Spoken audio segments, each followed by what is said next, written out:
What's up, everybody? It's Sam, and we are back with another episode of Pessimistic at Best, the podcast.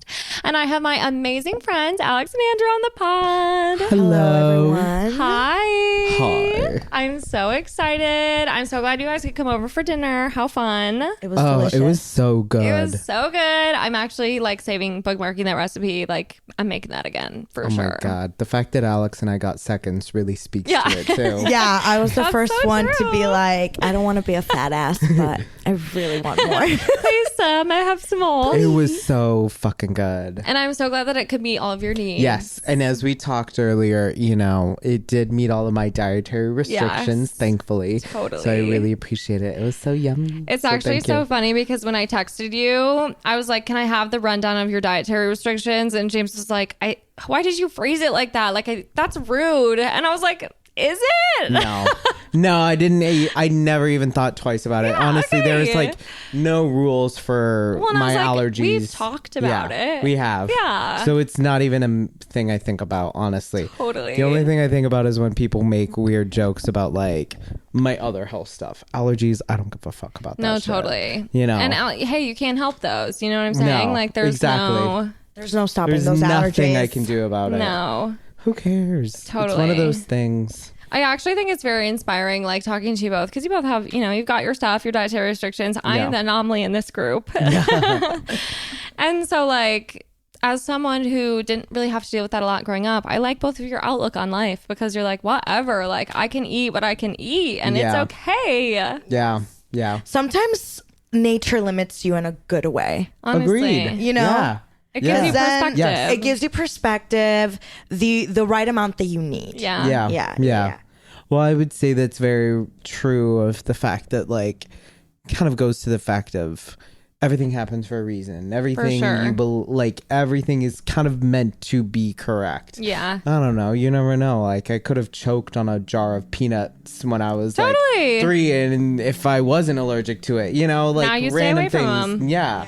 Oh, So that there's is just so true. many little things you have to think about. I was just talking about this earlier with my other, because I have this form of leukemia, and then I have this autoimmune thing that I deal with, and when you have those real intense things, Those are intense. Those are intense. Yeah.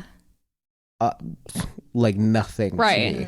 So it's Smoke just in the wind, completely changes the outlook of things, and I feel like that's just life for everybody. For sure. We all have things that feel just as intense as health stuff or crazy shit. So that's very my true. outlook. Yeah, no, I kind of love that. I feel like you definitely live by that motto of things happen for a reason, and I have to actually embrace that more because I agree with you. Yeah. However, I'm kind of why the fuck did that just happen? Yeah, it's hard sometimes to accept the reality of things. Yeah. But sometimes I think what I'm learning is that you need to take it as this is a reality. Yeah. And we can have another set of actions that can alter For that sure. Yes. even further Yes. or Yeah. onto a right path. Yeah. I feel like everything does happen for a reason to teach you a lesson. Yes. Yeah. But then that Agreed. lesson can carry you to do another set of actions that can Yes. really alter a different I'm thing. obsessed And with that. Yeah. honestly, now thinking of it as such, I think it's more liberating because Yeah. then you're not putting an expectation of the outcome of something. Oh, 100%. If that makes sense. It's just I'll let whatever it is be, and then I can decide from there how I want that be to look like, if that makes sense. I like that. I think for me, this is why it's so good to have you both on this pod because I'm a negative Nelly. I love to complain, which is You're the literally- realistic folk. We need you. which is literally how this podcast got started. Yeah. James was like, you complain too much. And I was like, fine, I'll channel that into something. And ironically, he has to edit every episode. Yeah. I'll so he make has art to- out of it. Don't worry. Well, we're taking all of our badges of honors. We're making it into an art. For sure. I mean, not a badge of honor. These things that we're, Yes. don't feel great about ourselves or things like that. How can Literally, we look at turn that it? sleeve, everybody. Yeah, no. I'm obsessed with that. My allergy sleeve. Yeah. I think that's genius. Yeah. How did you come up with that? Honestly, I thought about it in high school, and it was the one thing that my mom was just like, oh, okay, I can get if you want a tattoo of that. She was behind it. Because I Totally. always wanted to be covered. I don't even remember when I first wanted to be covered, but I remember being in church drawing versions of myself with tattoos. Oh my God, incredible. And like when I thought of like, oh, it would be cool to like get my, I think it started with a Mr. Planner's peanut. Like I thought like that would be funny to get a tattoo of a Mr. Planner's peanut with like a skull and crossbones on top. Because it felt like very American traditional, like kind of something like that. Ended up in a different route. But my mom was actually like, oh, I kind of like that. And that was... Because you're owning your fucking truth. Exactly. And so it was like, okay, let me run with it. And also, whenever your mom's going to approve of a tattoo, you have to really take that. Run with it. Yeah. Yeah. Exactly. If your mom approves anything, you're like, I'm on the path to success. This means something. I know.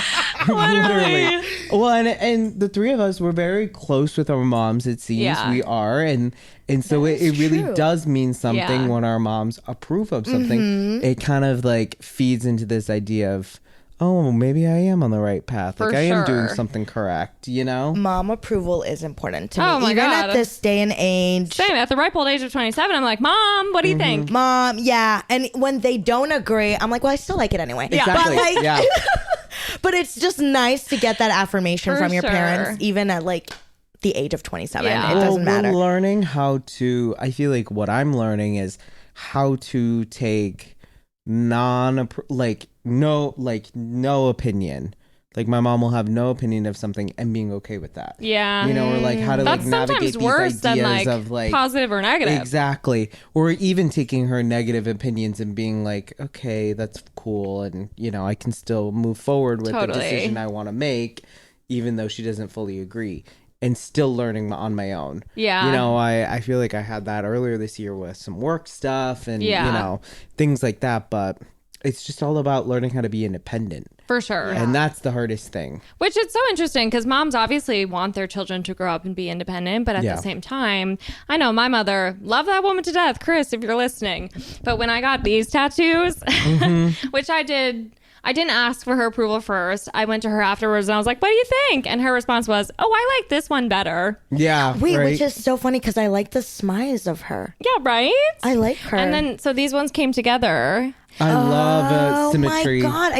I've never noticed that. And my mom was like, I mean, they're pretty, but... And I was like, I didn't ask for a comparison, Mom. You know how moms always... Wait, that is so funny. I also have two tattoos. One that I'm right now lasering off and another one that I like. The one that I like, my mom hates. And the one that I'm getting lasered off, she's like... why don't you laser off the other one? And I'm like, because I'm lasering off the one I don't like at all. Yeah. So that's so funny that like... I know. They just don't get it. They don't get the tattoo like thing that we have going on. They really don't. I know. Moms can be so funny like that. It's also so funny you mentioned Planners Peanuts because I have a friend who I don't know if this is like a uniquely Madison thing or what. Have you ever heard of like the Wienermobile? Yes. Oh, yeah. Milwaukee is like popular for it, right? So there's this program very similar to the Wienermobile. The Wienermobile has one and actually so does Planners Peanuts. Where my friend Molly did it, where you can basically, it's actually very prestigious as well. I think it's very hard to get into this program. It's post-college. It's like a year-long gig. And you can either drive the Wienermobile around for a year or a fucking giant Planners Peanut. And I feel like the Planners Peanut is less popular. I've never seen him on the streets. Never. We need to get you on the streets. Yeah, we need to get you on the streets. I would do it. Oh my God. Let me There would be it. something really What's the kind salary? of... Yeah. I'm not leaving the bed for less than $100,000 on Thanksgiving. Yeah. Right. No, literally. Right. Well, and they end up like traveling around to all these different cities and then going to like, honestly, a lot of like grocery stores and just kind of like doing promo or like some festivals and stuff like that, wherever they can get like the sponsorship or whatever when things line up correctly. But yeah, and my friend Molly was like, yeah, I mean, I was just driving this fucking giant peanut around. I was like living off of like truck stop food. I honestly felt really unhealthy that year, but it was fun. I was like, that is crazy. I did not know that reality could exist in this world. There's so many little jobs that we just don't even know. Like when you're on the train, honestly, the Blue Line, I commute every morning to the Blue Line.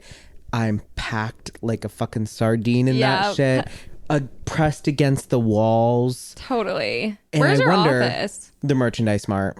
Okay. And I'm wondering to myself, what the hell do all of these people do? I know. Like every where day. are they Like, coming where are from? they coming from? How was their day? Like, how was their day?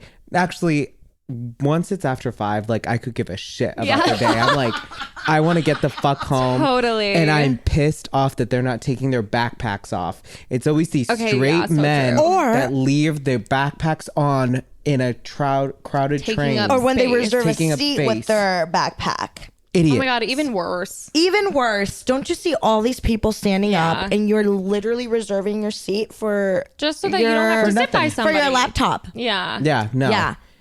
It's bullshit, and I have come to the point in my blue line language of just I don't even care. I will push myself on. Yeah. And I have like, it's so funny. I have like specific places that I will stand, and I will not like my favorite. Oh, I know my spots. I know my spots. My spot is like right by the door. I stand.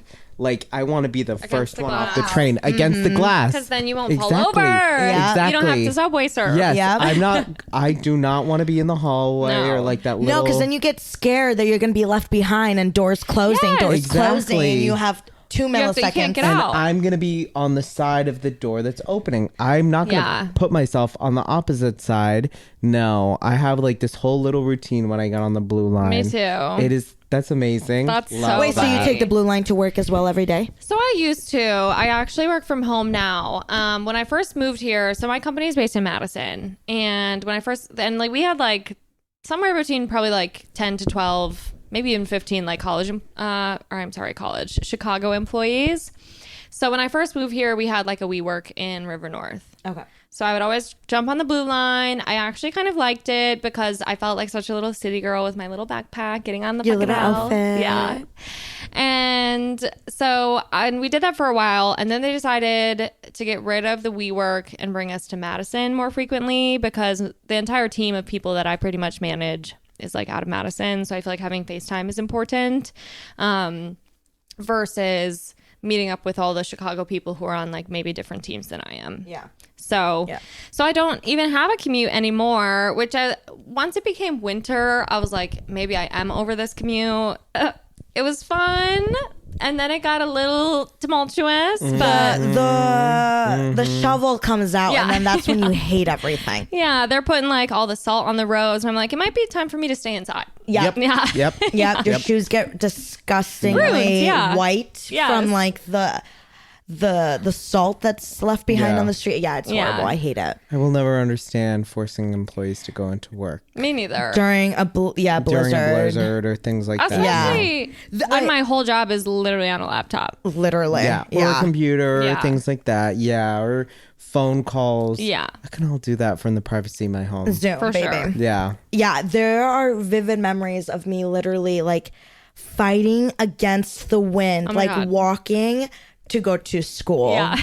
It was horrible. I literally like, okay, so this is like a Latina thing for sure. Like we always say that our parents complain about having like the hardest journey to go to school, like cross 3 rivers and cross a mountain. Literally, that's me. But you're like, but I actually had to do it because there were blown away in blizzards. these city streets. If you were raised in Chicago, there could be like 12 inches of snow and like you still probably had to go to school kind of crazy thing. Madison I'm exaggerating was like that too. Like Madison, the way that I remember sitting in front of the TV and you're seeing the couple schools that have gotten canceled so far, and I'm like, please, and it's never yours. It's never yours. Now, I did live in Oregon after my parents split, and they had literally a millimeter of snow that fell and school got canceled, and I thought I was the luckiest girl alive while I was living in Oregon. Oh my god, and there's nothing like a snow day. Nothing. Oh my god, I loved a snow day. What do you have planned as an 8-year-old? You're like, pancakes for breakfast, cartoons for dinner, girl dinner, girl math. Oh my God, that's so funny. I remember specifically there was this one like series of snow days. It was actually when I was in high school. So we were like too grown to be excited. But I had like 4 of my friends over the first night that we kind of got like snowed in. And we were like, school's for sure going to be canceled tomorrow. Like, let's have a sleepover. So everyone slept over at my parents' house, and then school got canceled again the next day. We had like a 4-day sleepover. It was so fun. It was so God. And then we kind of did that again, like literally in 2020 because of the pandemic. And I was like, not as fun anymore. Not as fun. We're adults. Not as fun. It's scary. Yeah, now it's scary. I did have recently an adult sleepover. So my friends just bought a house, and they have a guest bedroom, and it's very nice. Oh, that's like a luxurious sleepover. Luxurious. Yeah. Have you ever had an adult sleepover like that? Because it's actually life-changing. I mean, other than vacations, no. Yeah, like not where I have maybe my own room where I can close the door. Yeah. That is the time when you guys experience that, you'll notice, honestly, sleepovers are not that bad. Totally. You just need to have your own space as an adult. I want to do more adult sleepovers. I think they're silly and they're fun. And, I think they're fun. You know, I guess I wouldn't, I maybe did them like 23, 24, like I would say one time me and my group of friends in Chicago, we wanted to go to Christmas Queen. Totally. So we got an Airbnb for ourselves because we were like 22, 23, and we wanted to get in like a look together, like a group look, like all of this. And so we were doing our makeups, and then we came back and we spent the night in that Airbnb. Like it was just like such fond memories. And, you know, I think we should all do that again, like staycations or maybe someone's apartment or like movies and things like that, or like just even like hanging out doing your makeup all night, not worrying about like, okay, I have to go home, order the Uber. Yeah, exactly. Yeah. No, because then in the morning you can just walk everywhere. For sure. That's how I feel. In the morning the Ubers are cheaper. Yeah. In the morning the Ubers are cheaper.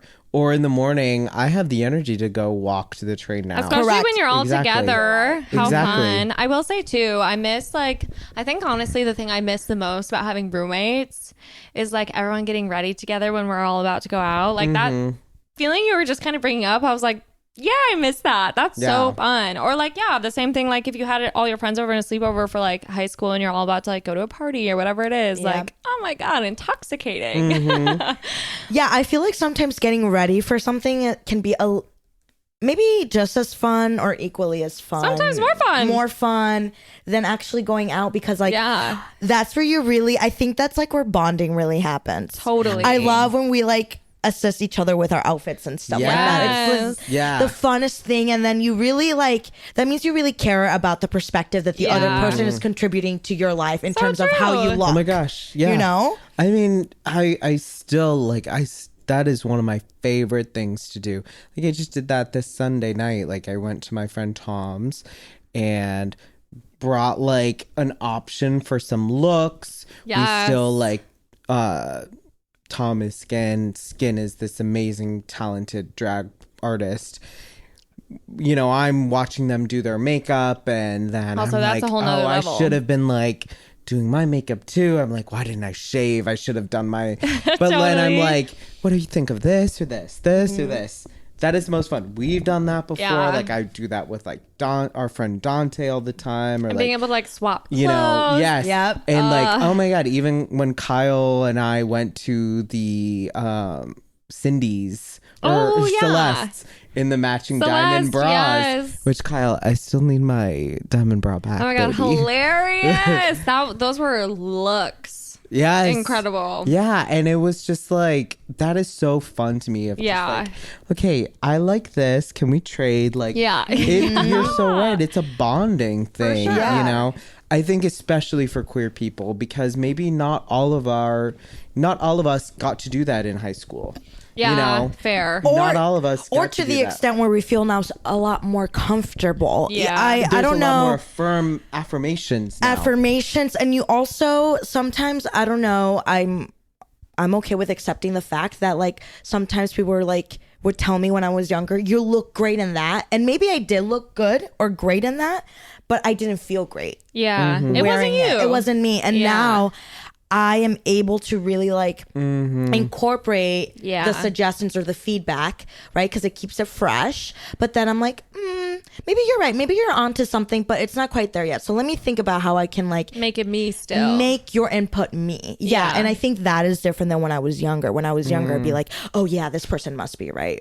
But no. Right. I will say some of that I also feel like is so age, because I even remember feeling that way too. And even if I look back on like college or high school or like the stuff that I was wearing, or even how I felt in those moments, like, I don't know. You're just trying so hard to fit in. You just want to look like everybody else. You never want to stick out too much. Isn't that crazy? It's crazy. Isn't that crazy that we all did that? Yeah. And I feel like now I feel so much more comfortable and confident in myself. I really, especially clothes, for me, it's such a like way to do self-expression. You have an amazing style. And that's come from taste. you, babe. I think amazing so. Taste, You amazing have fashion. an amazing style. Thank Literally, you. like I'm always in awe. You and, guys like, are also stylish too. Like I can tell you both Thank have fun you. with your outfits. Like you value putting those together. It's fun for you. It's a form of expression, just like you said. Yeah.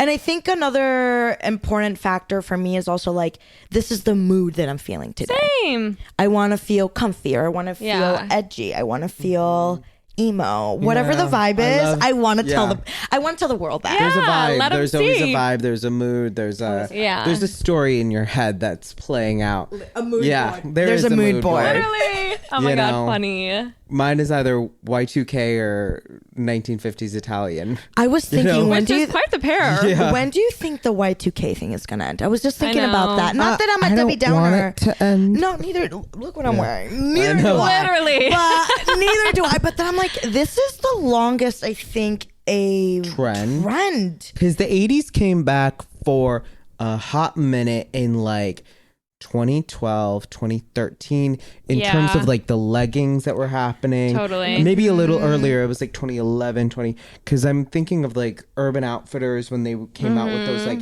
hot leggings, and then they had the saddle pants. Yes. And oh then my God, they had the like a saddle lot pants. of like the fringe, and then the in like the baseball jackets and things like that started to come back. The bleached denim. The bleached denim came back. High-waisted mom jeans came back. Yeah. And then this, now it's like all about low rise, all about super baggy, all about like, I don't know that. We have a pandemic. I think we have the pandemic Started- to thank for that. I think we all wanted to feel like comfortable. The pandemic, like I COVID? think it was That's 2020. true. So it's been 3 years. I'm sure by next year, honestly, this is my little forecast. Yeah, what's your forecast? I think 2024, it's going to be 2007.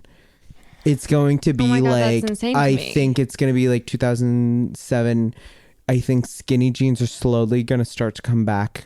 I never got rid of my skinny jeans. I don't know how I feel. think skinny jeans- You didn't keep your skinny I jeans? definitely have some, but they all kind of are like somewhere in between like a mom jean and a skinny jean. Okay. They're riding that line. Yeah. Because I was like, those at least maybe fit into both categories. Well, A whammy, a double whammy. No, but I think like I think there's always multiple like micro trends happening. I think the I think so biggest too. one that we know of right now, because it's kind of like 70s plus Y2K is happening. So But I true. think, That's like, so true. It's going to then again be like maybe like a little bit of a 2000s moment, like a 2007, late 2000s Y2K, plus maybe, I don't know, like it might go mod. Yeah. Which was what was happening in 2007. Yeah. It was going a little It was mod with for a things. second. Like, Well, and trends are it so was twee, cyclical. right? Is what it was called, twee. Like that whole concept of like Zoe Deschanel. Zoe Deschanel. Like with the twee moment, like the ballet slippers. She was an icon. That She was still something is. I read in like a fashion magazine. They were saying that ballet slippers are going to be the shoe of like even this fall. Those are coming back right now. Yeah. And My Instagram, that's all it full. advertises. Yeah. Like well, and these think flats. about it. When did ballet slippers start to come back? Early 10s. It was the 10s. It was the early like 10s. maybe 2007, Damn. 8, 9. Yeah. So next it's going That's to crazy. be like, yeah. and I'm seeing a lot of TikToks now of like fashion guys being like, you know, skinny jeans, you're saying that skinny jeans are awful, but it's all about how you style them. If you're going to do Which a is skinny, true. which is very true, But it's like, okay, even the fact that they're bringing up this conversation now, it's getting the ball rolling. Yeah. They're going to come back again. They're bringing it back, baby. But I do love a good baggy pant. I love a baggy pant. I love a wide leg. Love a wide leg. I never thought that we were going to be at a universal stage like this where everyone was wearing them. Me neither. But now I don't. It's so comfy. I know. And then when you're having a crappy day, you still look trendy. Yeah, but you're feeling good on the inside too. Correct. Yep. Yeah. And that's just... Well, trends are so cyclical, and I think it's honestly so crazy because you gotta wonder, like, how much are we repeating and how much are we making it brand new?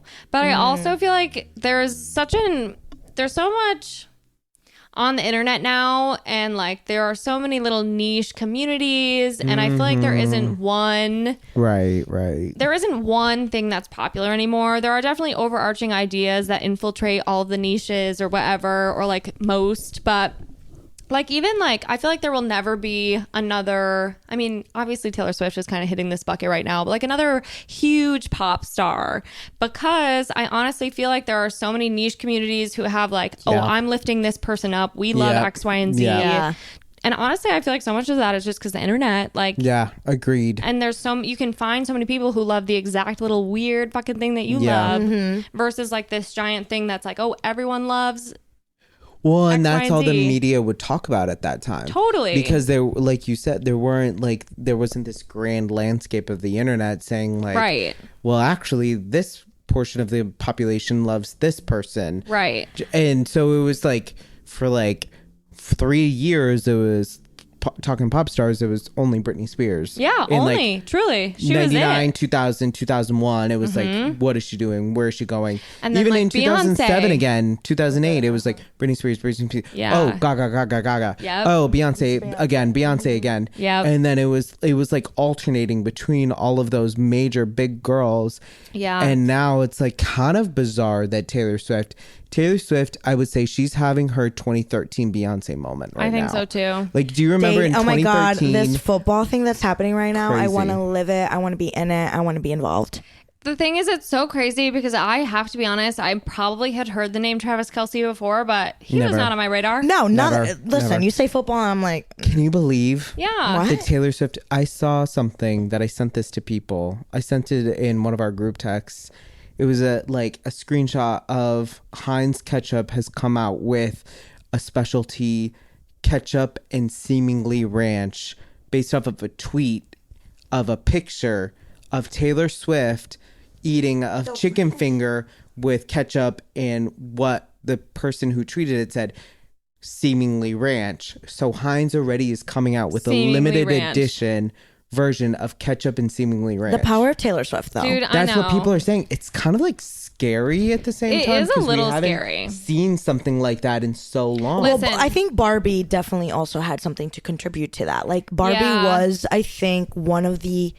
Not that marketing hasn't been done at a great scale. You do marketing. I'm sure you know. Like, movies get marketed like crazy. Unlike anything I've ever seen. Yeah. Everywhere. The food that we eat, the Happy Meals. Oh my God. I mean, all of that. I mean, She Happy has Meals, I guess, toys. infiltrated- Where were the Happy Meal toys for Barbie? Yeah, They good didn't have the question. Happy Meals. Well, pardon. It's the Burger King. Who had the cheese fries? The pink cheese fries. There were pink cheese There fries? was pink cheese fries, and they had like pink. Really? Baby, I you're gonna missed be that. getting pink. I gotta be honest. It was, yeah, it was Burger King. It probably was Burger King. I wouldn't doubt Because it. they did the Spider-Man thing. And they so had I that feel black like they, burger. Okay.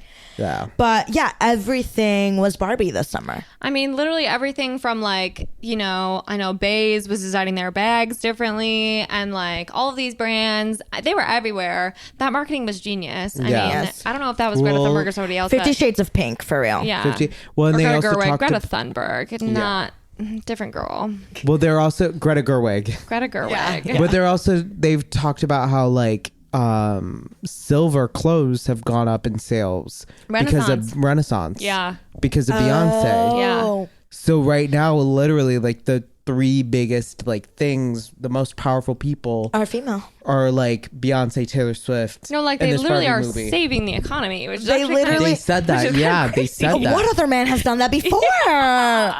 Never. Let's take a moment to snaps for the women. Well, and I think it is actually crazy though, because Taylor Swift's marketing scheme, honestly, I don't think that the world has stopped talking about her in the last 2 years for a split second. No. Like, it's actually crazy to me. It was because of the whole album drop that she did. Started doing all these re-releases, and as soon as she started doing that, and I don't know who her marketing team is or what they've been up to, but like, holy shit, she had just the other day she had like some little puzzle on Google, and then always a new re-release is coming out. Yeah, like people were getting on Google like, oh my god, yeah, if you search something it came up like 1989 or something, but it was just more goose eggs or whatever. There's a Easter lot eggs, of goose eggs. What am I talking about today? I kind of like goose eggs better. They sound I think goose egg is when you hit your head and it grows a bump. Well, and then there's also goosebumps. Or goosebumps. Oh, and yeah, then, you probably got you know what people goosebumps. call it in England? They're like, I have goose pimples. Ew. Yeah, which I don't like as much. I don't like that. Because then they sorry. call pimples spots. Which that is dainty. Yeah. I like that. Spot. I have a spot. And he still had his spots. Yeah. When they're talking about like referring to someone who's young, you know. Oh, okay, right. Because that was the biggest lie they could have ever told us, besides Santa Claus being like real. For any kids that are watching that are under 10. Yeah, literally. Oh Don't yeah. worry, I don't think that makes up much to my what's audience. your target demographic?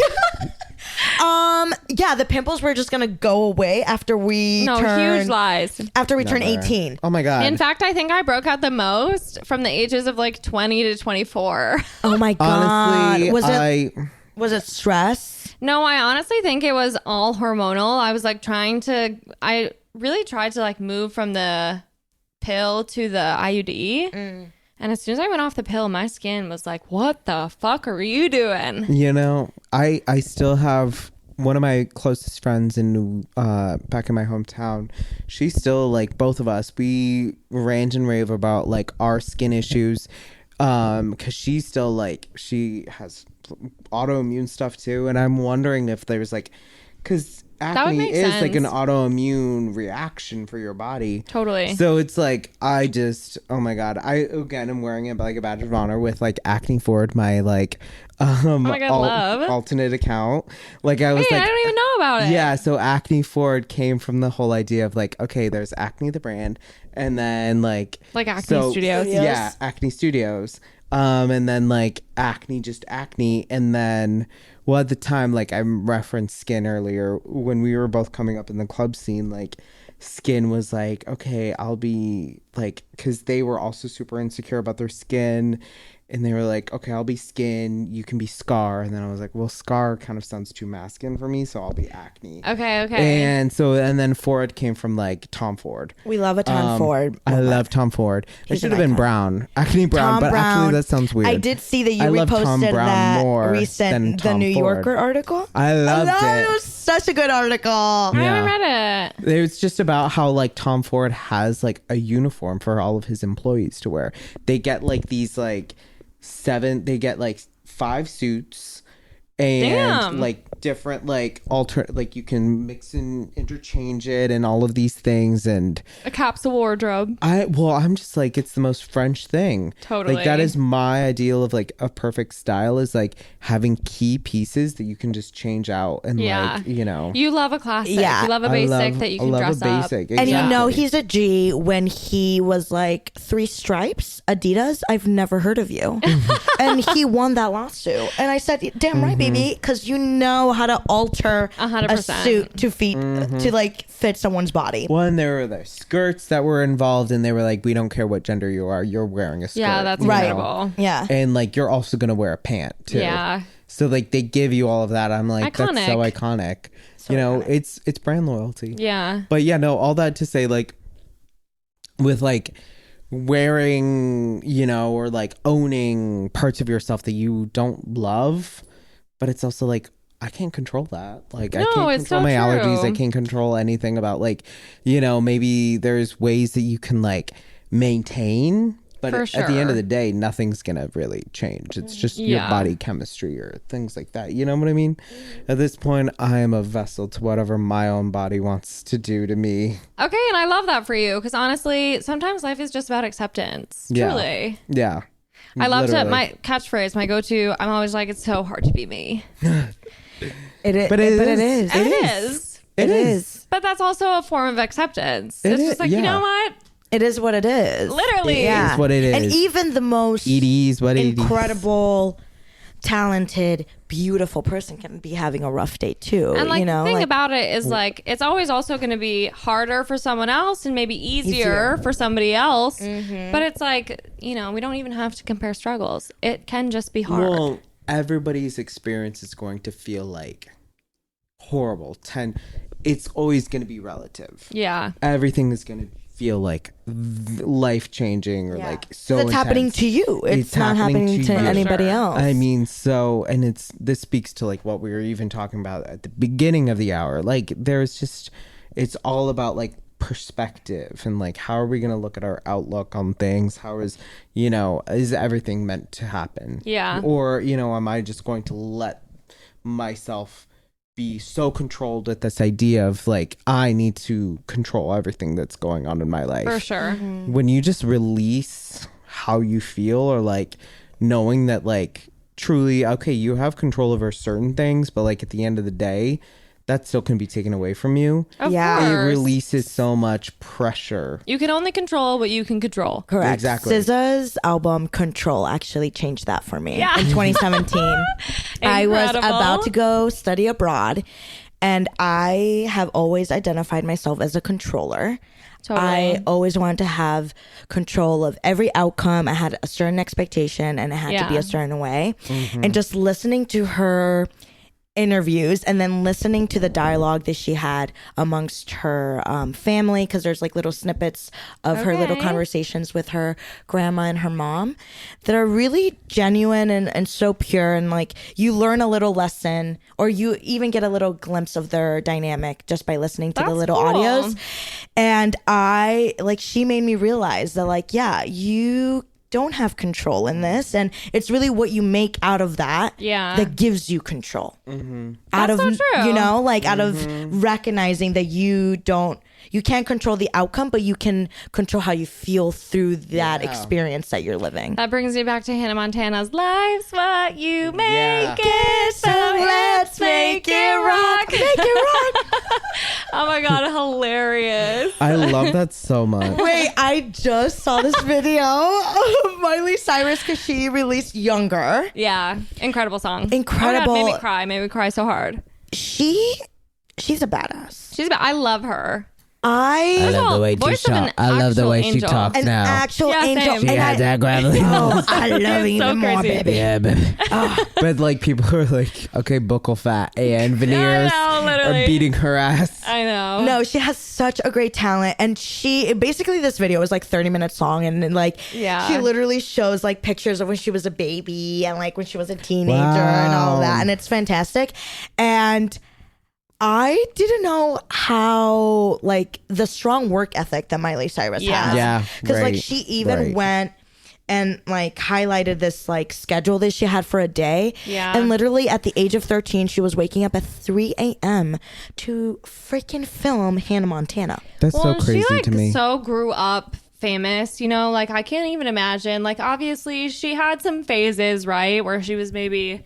People were like, oh my God, what is that girl doing? I also feel like it must be so hard to grow up as like a Disney star where like you were pictured as this kid for so long, like, and especially under like kind of Disney Channel, like this image of innocence and whatever. Of course she's going to rebel against that when she gets to like her teen years or whatever. So I don't know. I also just think she's such a talented person. Like, I love that girl. She can get it. She can get it. She knows how to write a good single. She does. And her voice is incredible. Her voice is like unlike anything I've ever heard. I mean, it's so amazing. And imagine literally growing up in front of billions of people. Like, I can't imagine that. If I thought that I had a rebellious stage at like the age of 16, I can't imagine. And I wasn't being watched by the tabloids or or even exposed to all the things. Imagine being 15 and being exposed to all the things that maybe a typical quote unquote normal adult will get exposed to. That's a lot of pressure. That's the whole idea of fame is so freaky to me, and that's why it makes sense that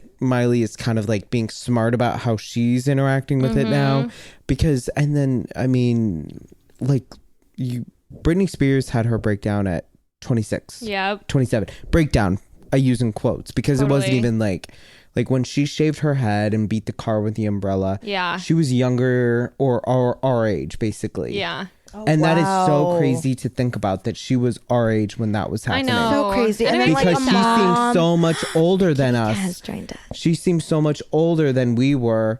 But it was also because we were kids, but it was also because we had known her as this perfect adult. For sure. From 16 on. And that's the thing, and that's I think. so fucked to me. I think setting that expectation for someone, or even like Olivia Rodrigo, I'm not gonna lie, I did listen to Guts, and if I was 16 years old, I'm not saying it's not a bad album. Actually, it's a great album for how do I say? I don't want this to sound mean.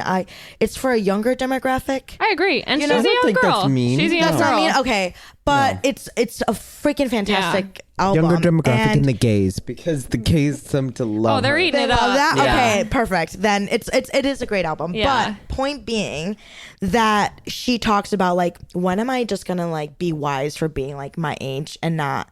People always tell you like, oh, you're so wise beyond your years. Yeah. But you're like, she's just a 20-something-year-old that is probably just as wise as another 20-year-old. But because she's a celebrity, wow, like you're so wise. Well, she's so interesting to me because I feel like right now, even when I hear her songs sometimes, and again, this like is aging my fucking ass, but like I hear them and I hear her singing about like love of my life and all these things. And I'm like, girl, you're 19. What do you know? Right. But at the same time, I'm like, but when I was 19, like, I would have listened to this and just been like, oh my God, literally about like some boy I had a crush on or something. You know what I'm saying? Like, it's just so crazy. So, but it is funny because I totally hear you. Like it gives like younger demographic, like for sure. And I also feel like it's kind of like, girl, you haven't even lived yet. Haven't lived yet.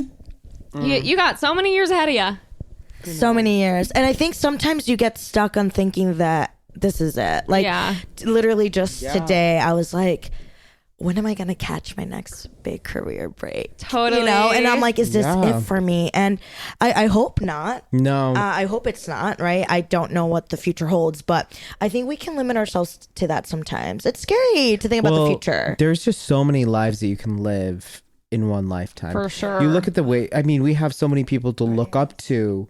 Yeah, your Eras tour or whatever. But like there are so many people we can look up to of like, oh my God, they didn't have a career change until they were 50. Yeah. And even now true. with like advancements in medicine or like the way that we look at age, 50 does not seem old to me anymore. Yeah. Which I'm so grateful seem for. Old to me anymore. Yeah. Like 60, I would say even 70 is like, when you hear of like someone's grandparent being 70, you're like, oh really? Like that's not young. that old. Yeah. You know? I can't wait for my 30s. I'm not gonna lie. I can't wait for my 30s. Actually, you know, I don't know.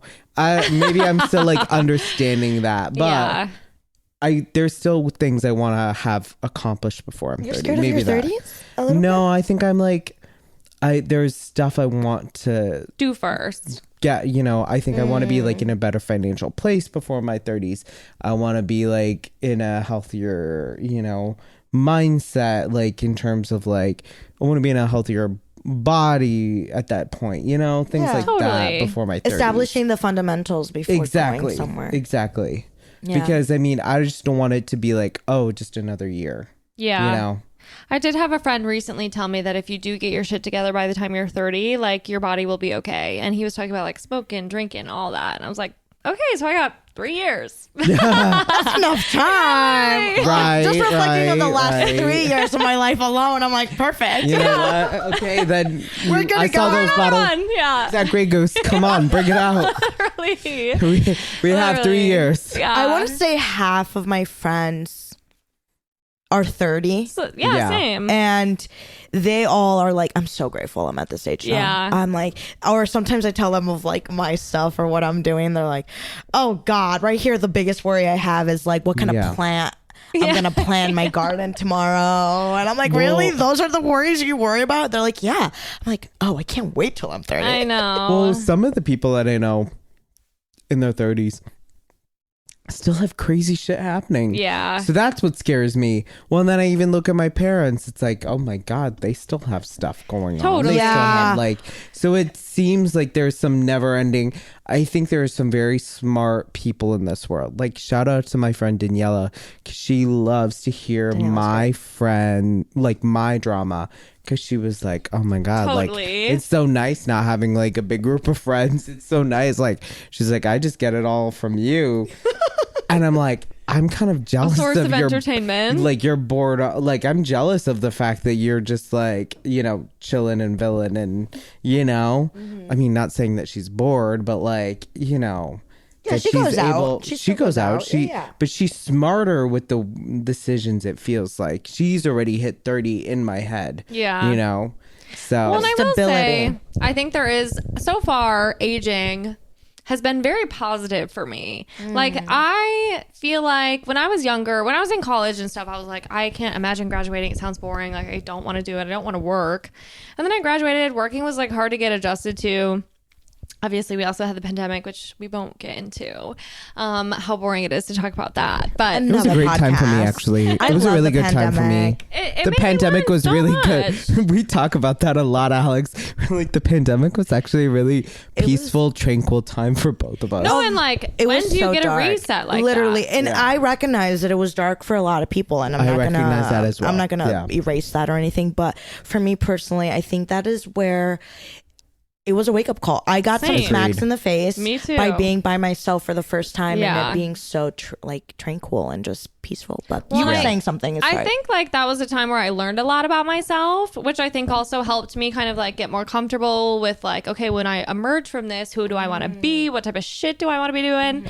Where do I want to live? Which is why we moved.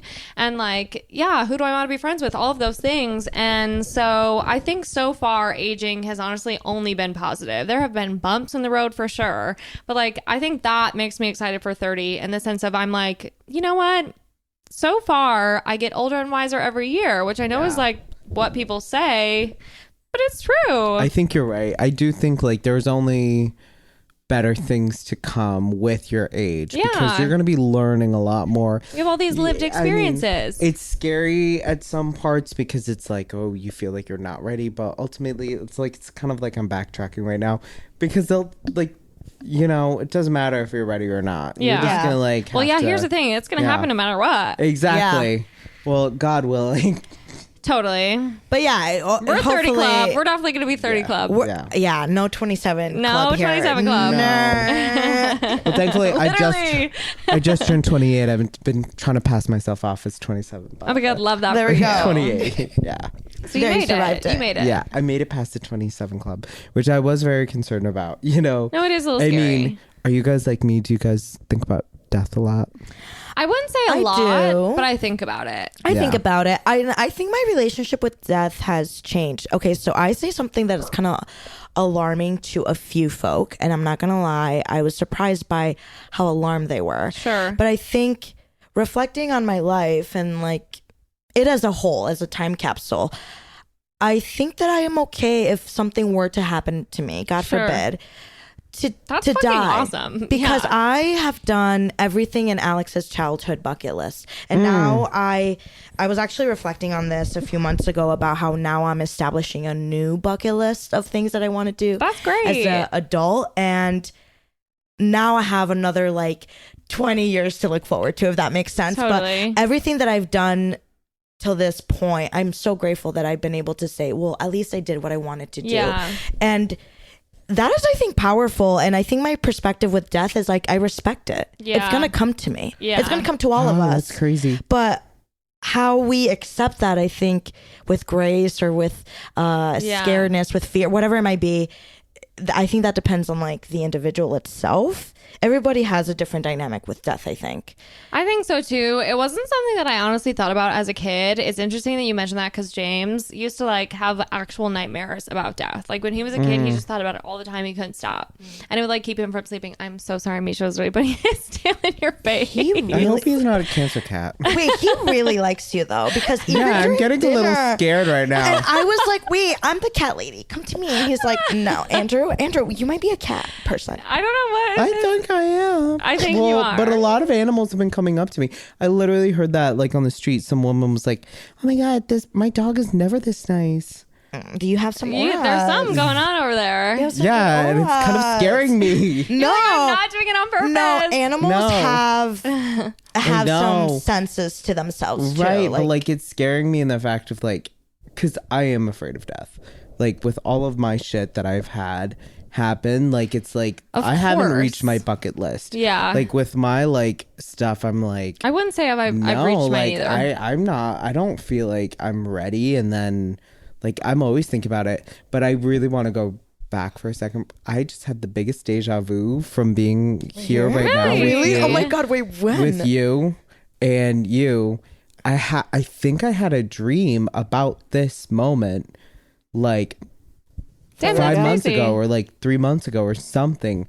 I don't know. Like it felt like a deja vu. I get deja vu really bad. Okay, my deja vu when I was younger was 10 times worse. It was really bad. I would feel like I had relived so many things, or I would listen to songs, kid you not, that I would never have heard before and be like, but I've listened to that song somewhere. And the biggest deja vu memory that I have in my mind is me walking down the street and seeing this young girl that I swear to God I've seen in a dream of mine. But the craziest part wasn't that I recognized that, is that she recognized it too. What? She recognized me. And we both looked at each other.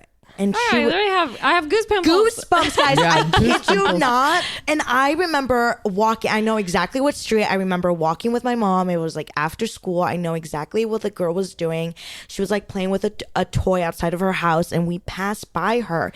And she looked at me and I looked at her. And I was like, do I know you from somewhere? She's like, I don't think we've ever met.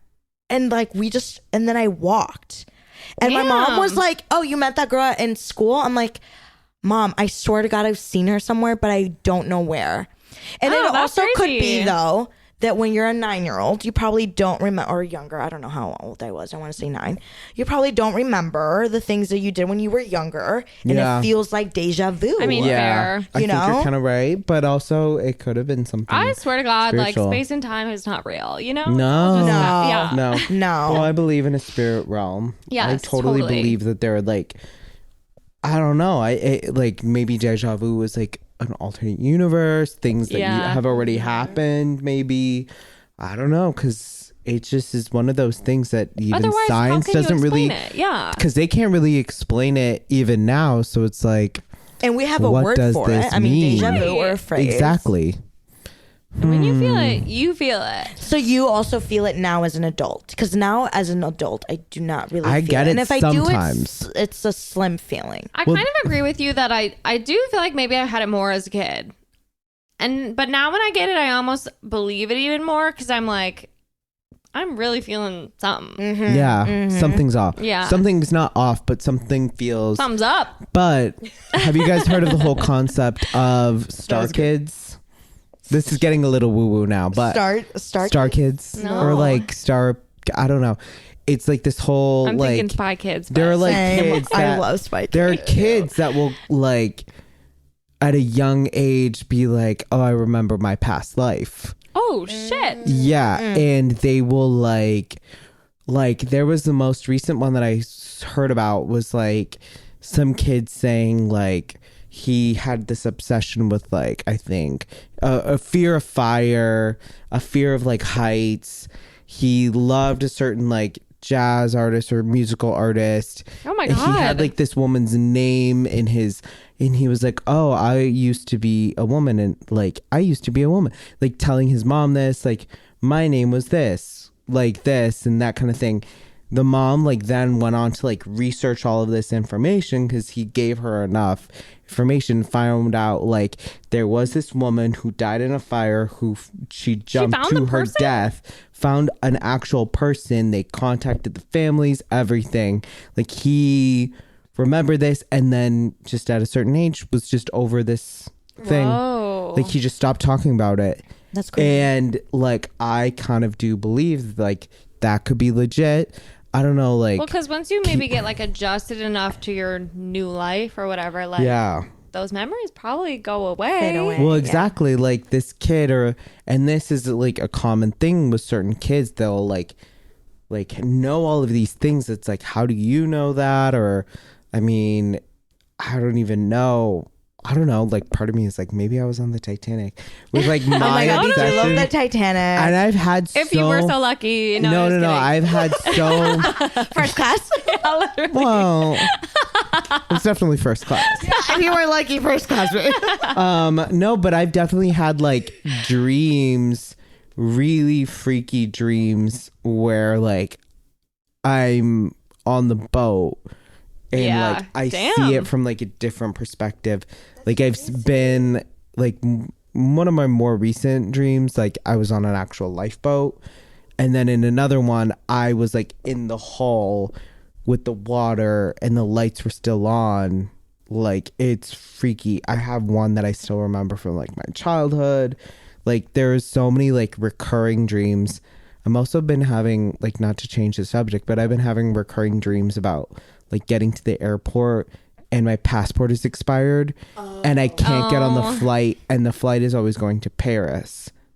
Interesting. I have a lot of anxiety-induced dreams like that. Okay, so I have a story about a passport gone missing in an airport.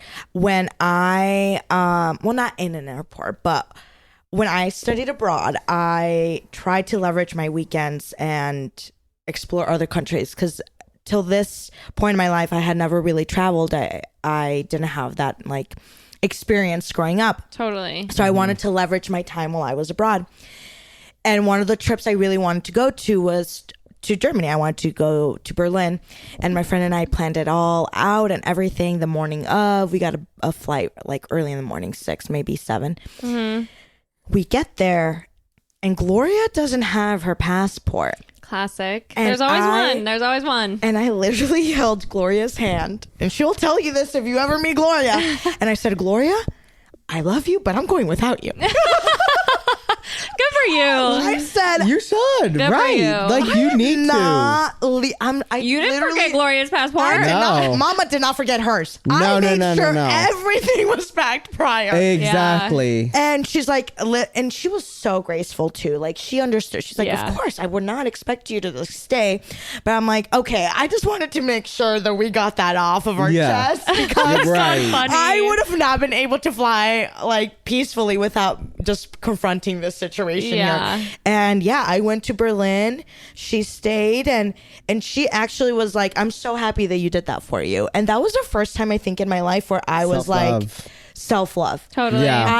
I remember, I think if I was younger or in high school, I definitely would have been like, well, you know what? Like, I'll stay. I feel so bad if you don't experience this. And how will I be in a new country? Yeah. And I really tested younger Alex to be like, no, you're going out to a new environment and really trying it out for yourself. Cool. That's really cool. And so, yeah, maybe what is your dream trying to tell you then?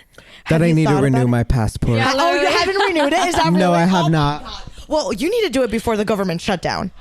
I need. Oh my God, wait, that's so is there a true. government shutdown? There's going to be happening? a government shutdown, most likely, maybe like 80%. Okay, but like if I do it, if I try to renew it now, it would still take 3 yeah, months. it's still going to be pending. So it would still be. The longest government shutdown in history was only 34 days. Was it really? Yeah, wasn't that? Oh, yeah, that's right, but that In was- the Trump administration. Yeah. In the Trump administration? Yeah, that was only recently. Because it's basically just all government run institutions, the post office, national parks shut down. And PSA to like folks, they don't get paid. Federal government employees do not get paid. So for 30 days, they did not get Which is paid. why Well, they it's stopped like the fucking writer's working. strike and everything. Yeah. I It agree. They does- should stop working if they're not getting paid. Like, obviously. Obviously. We are living in like some of the most, I feel like the 50s, 60s, 70s, 80s, and 90s, and the early 2000s were less volatile. Oh, for sure. That I feel like maybe like the 20s and prior, there were so many changes happening. Yeah. And then even now, I think it just people feels got like there's so comfy. many changes I happening agree again. with you on that one. I think Yeah. people got comfortable. I think people weren't sticking out for themselves. I don't think it was like we were at like a more peaceful time. Per No, se. I don't think we were at a I think peaceful. a lot of people. Definitely Vietnam Yeah. administration. You have the Cold War. You Yeah. have Space civil rights race. movement. Yeah. but it didn't feel like there 9/11. was like, I mean, maybe the 60s, there was a lot of change. I should take that back. But like by the 80s and 90s, there wasn't like this huge like radical changes that they're doing to our systems now, where we're voting on Medicare again. I know. Or like women's rights. Really? Yeah. I think like something that has changed is that our voice is much louder in terms of how we view certain things. And since that voice is a lot louder thanks to technology and platforms like Twitter, I think sometimes it could be a placebo effect to a certain degree to society. Like, well, everybody's talking about it. Therefore, everybody must agree with it. Therefore, our governments must reflect that. Yeah. And I think that the whole abortion thing a few years ago, a year ago, actually, had like made us realize that that's not necessarily the case. Well, and I think it's also so interesting because honestly, like Trump administration, all that, like I never thought we would get back to that point, but maybe that was so naive is what I'm realizing. And now it's kind of like, okay, on the one hand, like the people I agree with are so much louder, but on the other hand, I feel like the other side is calling out from under their little rock and raising their voice because somehow they were like, oh, we're allowed to say this shit again. There's a term for that. Like I learned this in psychology and I wish I could remember, but there's a term where if you're surrounded, let's say by 30 people that believe the same chamber. thing. Yeah. Is that the term? It's because we live in an echo chamber. Yeah. So all of our like-minded voices are sound together. a lot louder because it's like, wait, but everybody agrees with me. It's an echo chamber. Yeah. And on the opposite side, in the right side is going to feel like, well, they're the loudest voice. Except for in the cities, in these Democrat-run cities, they feel like, and that's how we feel about the South and the suburbs. And when that's not necessarily true, there's a lot more nuance going on. Yeah. But it's because when we got on Instagram, we're going to see like all of these reposts of liberal things and very like-minded opinions. So. And that's the thing I think that I hate about the algorithm. Like, I know there's a time where, I did indulge in 1,000 podcast about serial killers. Yeah. But listen, after all of that listening, I was tired of it. Yeah. But my algorithm kept giving me what I was eating. Yeah. And now I have this thing now, that I have like my little radio station. I have like a radio that I use because sometimes it's much easier to rely on the radio to play the songs that it wants you to listen to rather than like listening, like managing your playlist on Spotify. And now when I like a song, now I just like Shazam it and I add it to a playlist. And my algorithm literally for songs suggested, it has like 10 different genres instead of just one because it doesn't know. It's like, wait, this is so random. There's no what are you after? There's no rhythm pattern to here. And I'm like, good, I tricked you. I love tricking my algorithm. But I think that being indulged in the things that we like makes us believe that other people like everyone the same must things. think this. Yeah, everyone that's what I'm has surrounded these by. beliefs. Yeah, exactly. Yeah. No, which it's not the truth. No, it isn't. Clearly. No, it's so crazy. But I know we're living at a very interesting time because I think obviously with like Volatile, the internet and everything that's going on, like on the one hand, I think there's so much positive to be said. Yeah. Your message can get spread so much further than it ever could. But on the other hand, so can maybe the person who is spreading fake news or saying something that you might even just not like. You know what I'm saying? So yeah. I was talking to someone about like children. God, this has been a really serious conversation through and through, but listen, it's a good one. So anyway, but we were talking about children and they were asking me if I would ever be a parent, whatever. Yeah. And I was like, I really don't know. And one of my points in my argument of maybe not having children is that with climate change and all these political issues and all that, like, is it ethical to bring kids in? It is not. But hold on, the person that I was talking to was like, well, imagine what someone would have said to you after hearing that like the atomic bomb just dropped. And then not just the first one, and then think of the second one. Imagine how they probably felt. Maybe they were thinking that the world was ending too. Now, well, they did. Different dynamics. Yeah. different dynamics in a different time. Like now you can't compare that to now. But it does make me wonder, like, I think as a society, we do have hope to carry our species through to the very end. And maybe that is our job as like humans in a biological perspective. Yeah. So maybe there's never a right time or a wrong time. I don't know what you guys think about that. I just read an interesting article on that because I'm on the side of like, no, I don't necessarily think it's ethical. Well, it's bad for the environment. It is. And there are so many of us as it is, as it stands. However, I just read this really interesting article. I actually sent it to you after this. I think it was in The Cut. And it was this woman who was like, the title was something along the lines of like raising a child at the end of the world or like choosing to have a baby at the end of the world, which I was like, okay, I'm clicking on that. That's interesting. Right. And it sounds optimistic. Yeah. And she was like, I didn't really want kids. And she was like, but I also wasn't the kind of like whole end of the world thing wasn't really on my mind. Like it's not something I was actively thinking about all the time, which is not true for me. I am constantly like, it's the apocalypse, bitch. We're out of here. Like it's over for us. Do you have your bag ready to go? I don't, but I'm like, I'm gonna be the first. I'm gonna kill myself. I'm out. Bye. New York is telling people to have bags ready. That's fucking scary. Wait, what are you talking about? They literally have like this whole marketing thing, like a campaign. Oh no, I know what you're talking about, and right? Like California too. Like, make it's sure that you have your bag ready in case of an emergency.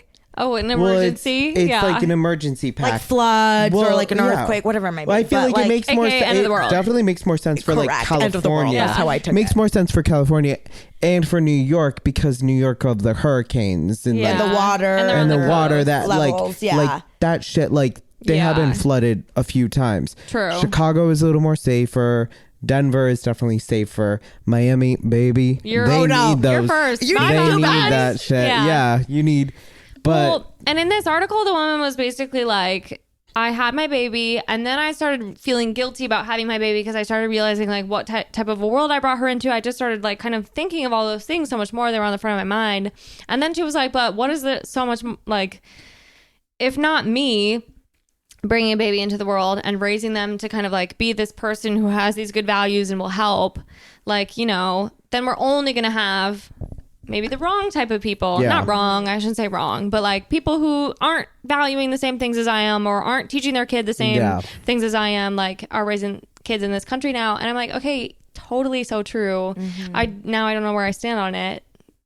I also don't personally really want kids, so there's also that piece. I'm kind of like selfish. I'm like, I want my money, but oh my god, only child syndrome. Yeah, literally. Safe. So there is that. But are you both only children? We are. Yeah. Right. Yeah. Okay, so I had a dinner. Lucky, did you say? Lucky? Lucky but cursed, maybe. Yeah. I think so I recently had a dinner with different generations of only children, and that was really fascinating. Wow. And they were like, we were all bonding, and I'm sure you could relate to this about how there's a stereotype to us that we are selfish. Yeah. But I think it's not selfishness, is I think more like we're connected to ourselves. We understand ourselves a little bit more. I have no choice. You have no choice. Yeah. Literally, the attention was given to you from day one. Yeah. You are really in tune with yourself. And I think other people can view that as maybe selfishness. Yeah. And I've never felt more heard. But as I'm getting older, I'm meeting more only children. So I'm like, where were we hiding? That's what I'm when saying. we were kids? That's what I'm saying. Because I feel like it was only me. Same. Yeah. That's why I'm like, where were we? I don't get it. But I'm glad to see it. Like some of these people were like in their 50s. Others were late 20s and me. And then 30s. Yeah. So it was different generations. That's cool. And it was just a coincidence. We didn't know until we got there that we were all only children. Wow. And I can't believe we bonded over the stereotype of us being considered selfish. Yeah. You want to know a fun story? Yes. Yes. Always. I had a speech class that I took late college. It was like one of my gen eds that I just never got out of the way. Forgot the word much to Gen Ed, everyone's by the way. surprise. Yeah, right. Much to everyone's surprise, I didn't want to give speeches. However, I do love to chat. And I was just like, I'm going to blow this one off, whatever. I kind of hoped that I wouldn't have to take it. But as soon as I was like wrapping up my credits, I was like, damn, I still have to take that fucking class. So I ended up taking it. I was a super senior, I think. The class was like mostly freshmen and sophomores. And then there were 3 seniors in the class, myself included, super senior. And so I took it, and we ended up, one of our first speeches that we had to do was just like, you partner up with someone in the class and you'll like learn about each other, and then the next day you'll do like a 5-minute speech on each other. Okay, cute. I was like, fine, totally. Everyone partnered up, all the young kids got together, and then there were us 3 seniors, and it was an odd number of people in the class who were like, we'll just do a triangle thing, like I'll write a speech about you, her, me, whatever. And so we like partnered up, just like met up at the library to like learn some stuff about each other. And the guy like loved his brother, was super into his brother, sweet relationship. And I ended up writing my speech about like his relationship to his brother, because he was clearly just enamored with the guy. It was very nice. Oh, beautiful. It was so cute. Not. And so, Just kidding. And then obviously because of that, we were talking about his brother, and we kind of like went around. The girl's speech ended up, she was like a born again Christian woman, and she had gone to like this like crazy camp in like Texas or Florida or one of those places, and just like fucking loved it. And so that was like her whole thing. So he ended up writing her speech about that. And we like breezed over the fact that like, you know, she was like, yeah, I have a sister. I was like, no siblings. Next question, you know, like move on. Yeah. Mm-hmm. She ended up, I probably told her like, I don't know, 10 interesting things about me. And she ended up writing her whole speech. Like the next day, I'm literally sitting there front row staring at her. She read her whole speech on me for 5 minutes about how I defied all of her biases of only children because I'm not like a selfish fucking bitch. Like she was like, this woman is like, I have always thought like I was like, this is so what? She had a revelation. It was crazy. She's gonna be a born again. I believe in. Yeah, she's gonna be a born again only child. Yeah, right. It was so crazy. Yeah, and it made me honestly, being in that dinner, and I don't know if you feel the same, made me rethink a lot of like how I even think about stereotypes. Yeah. I mean, we all have them, like even when we try not to. Of course. We still have these biases, and like that's, I don't want to say normal, like I'm trying to normalize that, but like as a human being, that's like a flaw that we all have. Yeah. But when they literally write a 5-minute speech about it. Can I be honest? I've never thought that stereotype about single kids. No? Never. Oh my God. I thought the stereotype was always that the youngest was always the selfish person. Oh, the baby. The The baby was always Yeah. the selfish one. Yeah. No, because it's like you guys are actually raised with like older siblings, and you still like need everything to be your way. Sure. Mm-hmm. You know? Yeah. Because I don't know, like I had like 2 of my best friends in like elementary school, and then one in high school. They were both single kids, and they never like seemed, they were just weirdos to me. It wasn't that they were like selfish. That's the new or like stereotype. Those it was only children like are fucking right. Weird. well, like one of them. One grew up having a podcast. The other one is doing other things. No, I mean, not you like could- weirdos you in a could bad say way. This but, is like, a form of self-obsession, and I wouldn't disagree with you.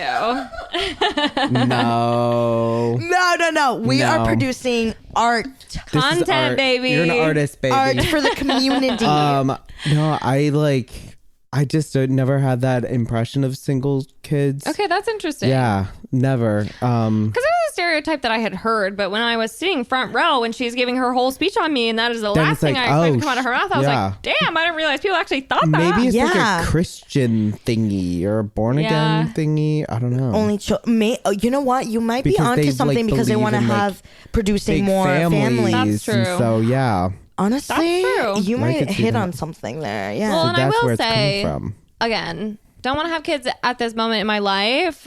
Reserve the right to change my mind. Right. But I think if I did, I would only want one. I can't imagine having more than one kid. I actually think that would be so overwhelming. It would be crazy. So I think That's one. interesting. You want to carry the legacy. yeah. Would you give it your last name? So I don't know. I think I'll keep my last name, mostly because I can't imagine doing all that paperwork. Oh my God, the paperwork I've heard is hell. Yeah. Okay, I recently learned that if a parent doesn't do their first set of responsibilities as a parent and don't decide on a name right off the bat. Oh yeah. After 30 days, legally, a child is called baby boy or baby girl. Legally. Or maybe if it's not 30 days, it's 60 days. Wait. But something like that. Kid you not. And it's so true because there are cases I've heard from workers where they had to do some paperwork for certain individuals and their legal name is baby boy because they weren't given a legal name when they were born. What? Isn't that crazy? That's actually blowing my mind. I just recently learned this too. Oh my God. First of all, and then no one changed it? They didn't change it for themselves? If you have to change it as an adult, you have to pay money and then and put it in a newspaper. Put it in a newspaper. That is the craziest part. Like, why is that a rule? Can I put it on Instagram? 1920s rule is that? Literally. Yeah. No, Instagram should be the new way. Honestly, more people are doing that than purchasing the newspaper. Come Kid on. you not. Yeah, newspaper. People still publish? Right. I thought Vogue. Vogue was the only thing. Vogue only does the September issue still. Right? And that's it, I think. Straight Wait, up. are you serious? I think they only publish their Actual September. printed, I think you're right. Yeah. Because it's their biggest one. Yeah, no. Magazines are dying, babes. Yeah. September is the January of fashion. Correct. You know, that was like one of my favorite movies growing up was the September issue. It was this documentary about like Vogue's September issue. Damn, that's badass. There was like this whole intro that I was obsessed with. It like got me so obsessed with fashion. I quote it to this day. Yeah. And it was like a year after The Devil Wears Prada came out. Okay, totally. Because that was And my it was favorite movie. like, which was also my favorite Anne movie. Hathaway's a queen. Yeah, literally. We talked about that the first time we met. Yes. But it was the year after, so it was like, oh my God, you're actually seeing inside Anna Wintour's office after this movie. And what was crazy is it was set up the same way. Miranda Damn. Priestley's office looked They did almost their homework. identical to Anna Wintour's office. Then they had the two girls in the desks in front of the office too. It looked a little more dingy. It wasn't as stylized, of course, but like it was crazy. That's fucking badass. Yeah. I do love when a movie gets it right. No. When they do agreed. their research. Yeah. Yes. Yes. Well, because the writer of the Devil Wears Prada book used to be Anna Wintour's assistant. Oh, I did not know that. Yeah. There's a play, I think. Yeah. No, right? Yeah. Like, well, it's by getting panned. It's like not good. it's not good. No, Bummer. but I mean, why do you need a play or a musical movie. about like a movie? Right. It should based be the off other of a way book? around. Yeah. You know? Yeah, Mean Girls has their musical. Yeah. Like, Which we actually already saw it. Mean We Girl, already saw the it. musical. You saw the music? We already saw it in the movie. Yeah, but you know, Right. Mean Girl, the musical is going to be a movie. What? Yes, it's getting released. And now the Taylor Swift concert's going to be a movie. What's I will this say new that one makes a genre little more sense of to me, but like, movies? Let's make something original. yeah. Let's have an original Let's try idea that. for once. Yeah. Can we try that? Oh, you didn't hear? Recording a whole tour and then releasing it as the new original parent. But normally she used to release this on like Netflix and stuff. Okay. Not But I think In the it's actually theater. gonna be honest. It makes me kind of happy that she's releasing it in theaters because it's like, okay, we're solidifying the fact that movie theaters are never gonna go anywhere Yeah, true. because We brought that fucking is back something this year, baby. that is something scary that I've thought is like, oh my God, these psychotic kids that will only watch movies like on TikTok. when we Yeah. saw So true. That when is we went to disturbing. see Sister Hood of the Traveling Pants. Oh my Yeah. God. They do a lot of re-releases at the Music Box. Yes, and Oh, it they was do those at Logan Theater too. I Yeah. haven't gone to one yet, but I really want to. The so Shining. good. Can we go?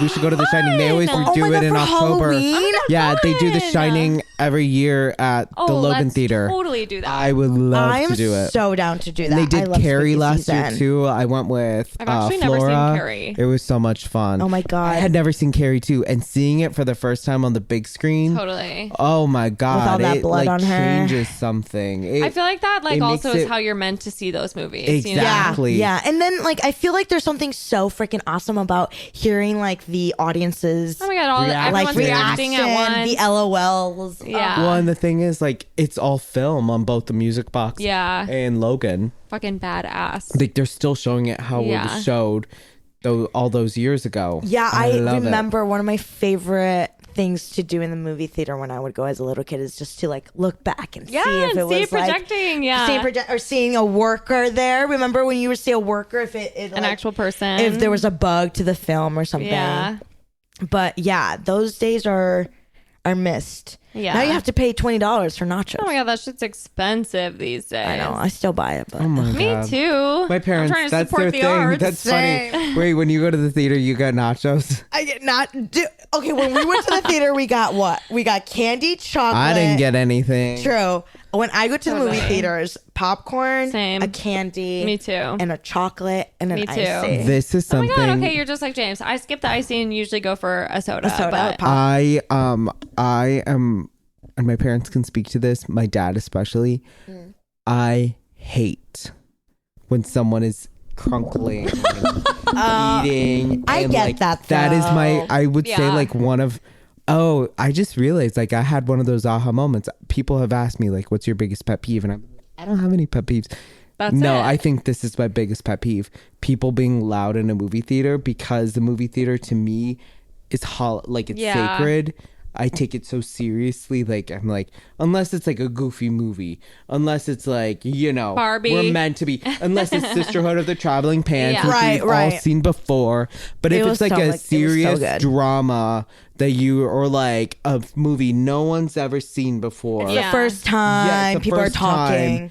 And you're like crunkling up on your eating carrots. Yeah. I have seen people eat carrots at a movie theater. Okay, that's bullshit. actually Like sick in the moms. head. That's Yeah. stupid. A mom's eating carrots. Granola, almond moms. Yeah. Yeah. What the hell are you doing? I will say, I don't think that I personally, I didn't think I had like sensory issues, but literally just the other week in Madison, we were like walking out of the Airbnb and I was like, fuck, I don't have my sunglasses.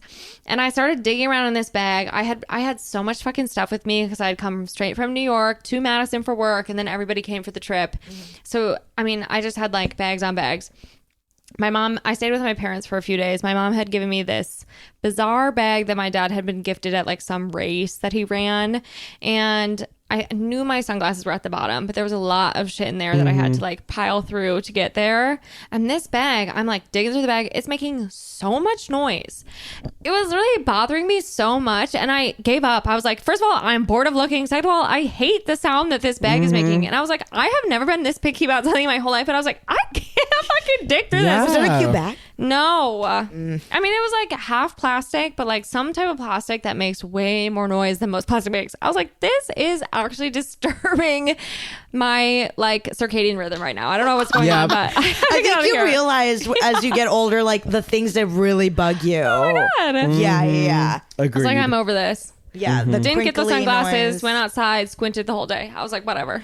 That's one thing. I love a good sunglass moment. Me too. Sunglasses really make or break. I know you love sunglasses. I do love the sunglasses. We are always. We all know I love my sunglasses. I mean, listen, they prevent wrinkles around your eyes, which is the Exactly. reason why my mom would advise me to wear sunglasses growing up. I She's still like, have the you're wrinkles, going to but- age gracefully. I mean, yeah, same. I have so many facial expressions that no matter how much Me Botox too. or sunglasses I wear, I'm I wear going my to have them. sunglasses at night, baby. Yeah. I know your caption You the don't other want day to see was the so devil. funny. You don't want to see the devil. What is that? That's creepy. What? Well, Halloween is coming. You're like, you don't want to see the scary monsters that are out to get right. you. Right. Yes, While I you're agree. sleeping. Yeah. I meant the monsters. You Yeah. don't want to see the The monsters. devil himself. The You don't devil. want to The see devil him himself. either. Not Oh, that it's going God. to get you. No. It's just like, you know how we wear socks or... I mean, I can't be the only one, right? I'm sure I've heard other people say, like, you cover your feet. Oh, so, for like, sure. A monster won't tickle your I feet still or do that to whatever. this day. Really? With the blanket, I don't like having You my know feet what out I of the do? blanket. It feels weird. I got obsessed with putting weights on the bottom of my bed because, like, just an extra pillow or extra blankets. Because Here I thought it was actual weights, but... no, I see what you're well, for a little bit it was like a weight belt. Do you have a weighted blanket? You'd probably love that. I know. I you know. would I benefit, yeah. I got obsessed with it because I, for some reason, saw the news when they were talking about Elizabeth Smart's kidnapping in like the early 2000s. Ooh. And they showed the pictures of the people who kidnapped her and how they had snuck into her room to get her, and her sister saw her. So in our house in Arizona when we lived there, I was like the first, like I was front facing. So I was like, I am going to make it impossible for them to think that there's someone in this room. Totally. So I'm going to have extra blankets, cover my face. So it has lasted to this day of like how I sleep because of how because of that, like specific memories and like a noise. I would have the radio playing at night to make people think like, oh, someone's up in the room. Oh my God, love. Like, so crazy. Yeah. Oh my God, that reminds me of like Home Alone. Oh my God, Home Alone. Every time I think about Christmas, that's one of my favorite movies. Me too. And the Grinch. A classic. Yeah. For the sure. Grinch is incredible. And it was probably, filmed in Chicago. Yes, it was. Which I've actually seen. I don't remember which newspaper it was, but they like went and looked at the house and they were like, no, this is like, Kevin, whatever the hell his name was, like, his family was making fucking money, babes. Like, that house cost millions of dollars. Yeah. Forest Park, Oak Park, something like that. It was like Wilmette, Winnetka, I think. Oh. Yeah.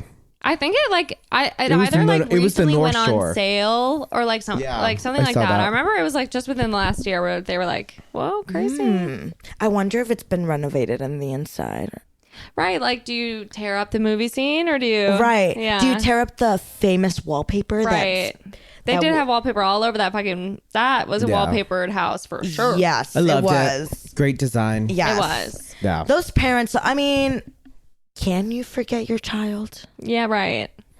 Maybe if you have they made 11 it believable. Or They made it believable with that, with like how many kids there were there. Yeah. They made it believable to me. And he kept getting bullied. Like he was clearly the odd one out. Odd one out. Yeah. But he was also like a little. Yeah. Like, he was a little shit stir. Yeah. Yeah.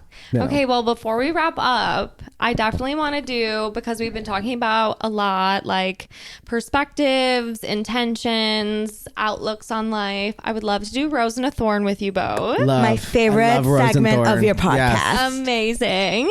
Okay, so let's just do Rose and a Thorn of like the last week. Who would love to go first? Andrew, you go first because I always need time to brainstorm my life experiences. My rose of this last week was the shoot that I did on Sunday. Fun. I did a big shoot with my friend Skin, who I've mentioned multiple times. Skin is famous on this podcast. Vanity, who's another drag queen, Vanity Unfair. Shout out. Were they in drag? Yes, they were in drag. My friend Nicole, who swooped in. Unfortunately, Britt had to pull out. Our friend Britt. Totally. And my friend Nicole swooped in day of.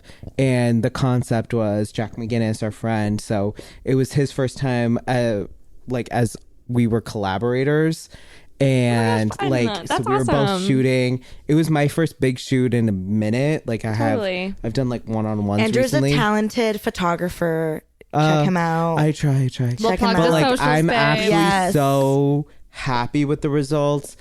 So that's definitely like my big rose, like, because it's just been so fun to edit these photos. I can't wait for everyone to see them. Yay. So and then my thorn has been just negative self-talk.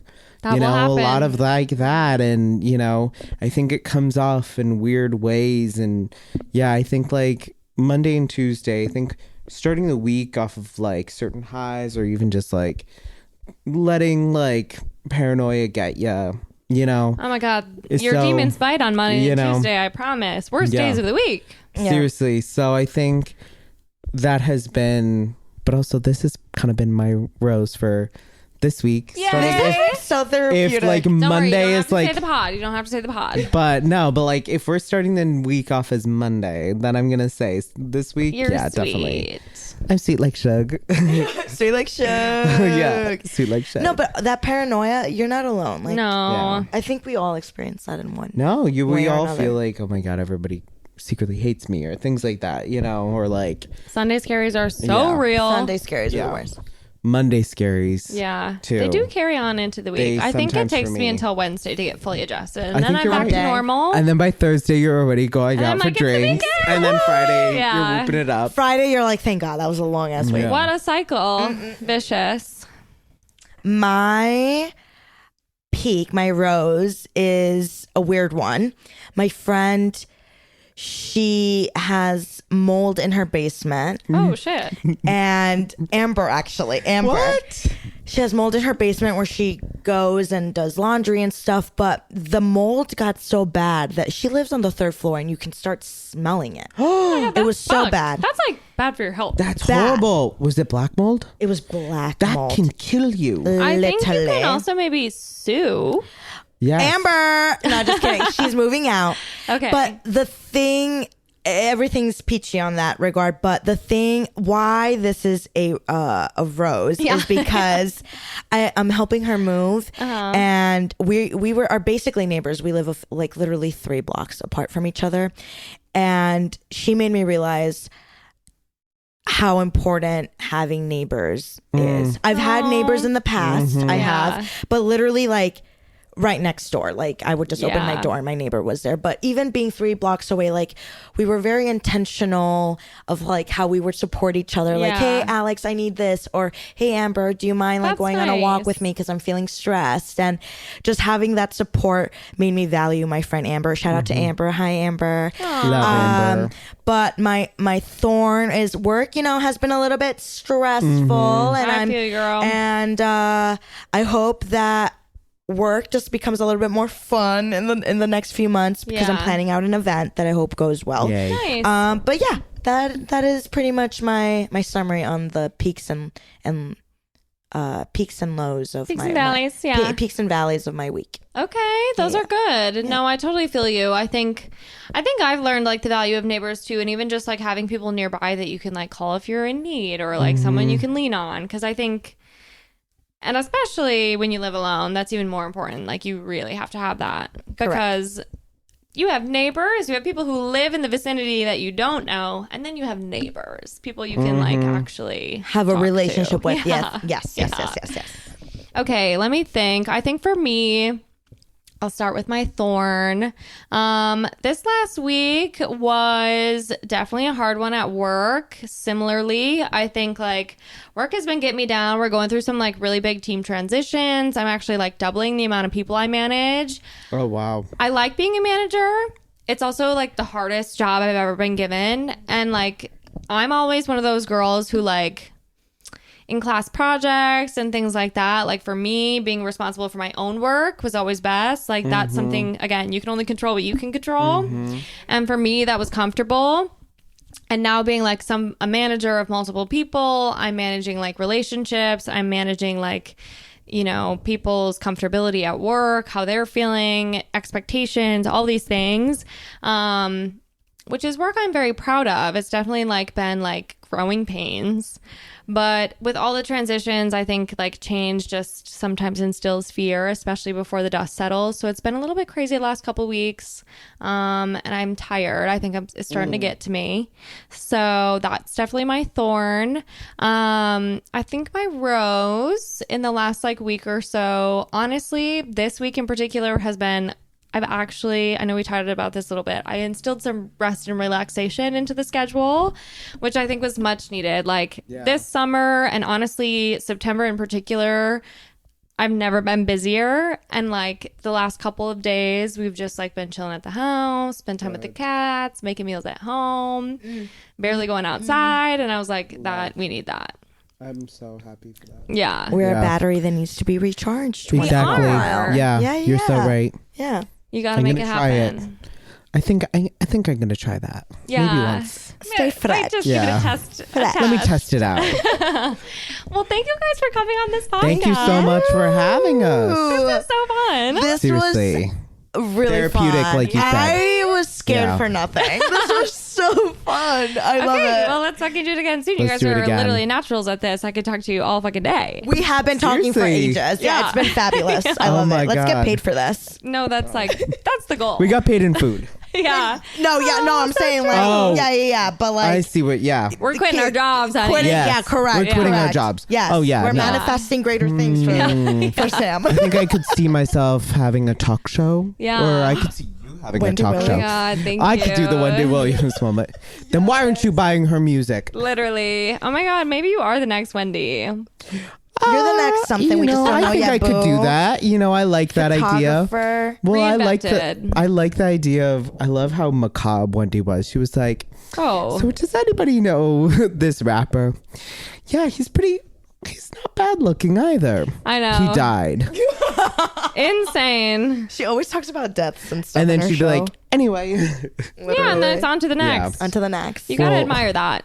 All that to say, love you. You're doing such an amazing thing. Fabulous. You seriously are. Professional. Both you and Evan, just like you're so intentional with the art that you create. Thank you. That and actually wanting means to so much. create like relationships out of the art you're doing. It's the best part about it. So it's like you guys, I mean, Sam, this is seriously such an amazing project, and even James helping out so much. The amazing speaks to the type of people you guys are. So yeah. Thank you so much for inviting us to your casa, such an intimate space, and for just being a lovely host. Of course. Thank you. And thank you guys for listening. We love you so much. And we'll be back again next week. I'm going to go take a Benadryl. Bye, guys. Bye.